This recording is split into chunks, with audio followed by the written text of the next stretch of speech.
আসসালামু আলাইকুম রহমতুল্লাহি বারাকাতুহু।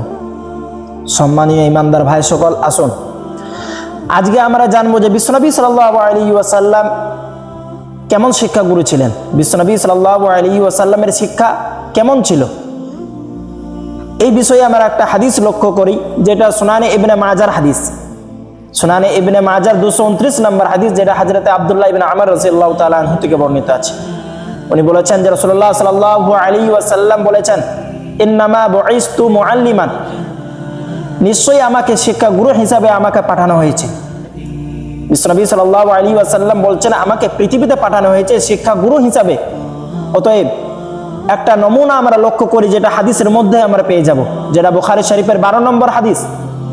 এই হাদিসে বিশ্বনবী সাল্লাল্লাহু আলাইহি ওয়াসাল্লামের কাছে কোনো এক ব্যক্তি কোনো এক সময় এসে বলল, ইয়া রাসূলুল্লাহ আইয়ুল ইসলামি খায়রুন, ইসলামের সর্বোচ্চ আমল কোনটি?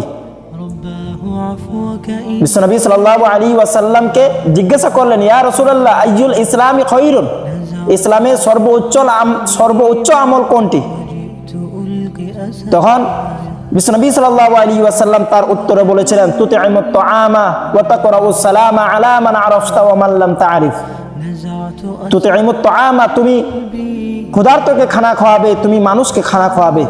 ওয়া তাকরাউস সালামা আলা মান আরাফতা ওয়া মান লাম তা'রিফ, এবং তোমার পরিচিতি এবং অপরিচিত সকলকে তুমি সালাম জানাবে।